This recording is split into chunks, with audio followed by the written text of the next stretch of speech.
મહેશભાઈ છે, હું હરિપર ગામનો રહેવાસી. મારી જમીન જે વાવડીની સીમની અંદર જમીન આવેલી છે, જે 765 કેવી જે લાકડિયા અમદાવાદ જે વીજ લાઇન કે જે 6 મહિના પહેલાં જ્યાં અમારે પોલ અને તારનું કામ જે પૂર્ણ ચાલુ હતું અને અત્યારે જે ડિસેમ્બરની અંદર પૂર્ણ થઈ ગયેલ છે અને અત્યારે હાલ વીજ પ્રવાહ ચાલુ છે. અત્યારે જે સરકારની જે માર્ગદર્શિકા આવી, જે જીઆર આવ્યો, એમાં અમારી લાઇનનો કોઈ પણ સમાવેશ થતો નથી. તો અમે જે 12 ગામના અસરગ્રસ્ત ખેડૂતો સરકાર પાસે એટલી રજૂઆત કરવા આવ્યા છીએ કે એ જે અત્યારે જે નવા જીઆરની અંદર અમારી લાઇનનો સમાવેશ કરવામાં આવે, નકર અમે ઉગ્ર સ્વરૂપે સરકાર પાસે એટલી માગણી કરીએ છીએ કે અમારી લાઇનનો જો સમાવેશ નહીં થાય તો અમે પાર્ટ 3 ઉગ્ર સ્વરૂપે આંદોલન કરવા, સમગ્ર ગુજરાતનું અમે આંદોલન કરવા જઈ રહ્યા છીએ.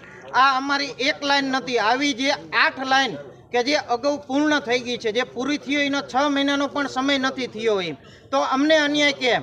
અમે અનેક વાર સરકારને, મુખ્યમંત્રીને અનેક વખત રજૂઆત કે જે કલેક્ટરને પણ અમે અનેક વખત રજૂઆત કરેલી છે, તો અમારી લાઇનનો સમાવેશ કરી અને અમને પણ ન્યાય આપવામાં આવે.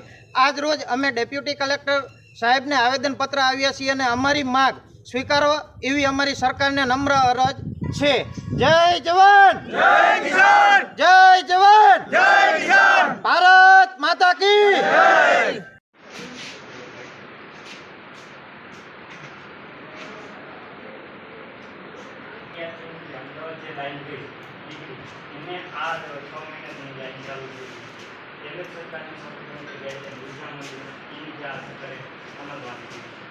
છેલ્લા 12 મહિનાથી ખેડૂતો લડે, તમારા માધ્યમથી અમે સરકારને રજૂઆત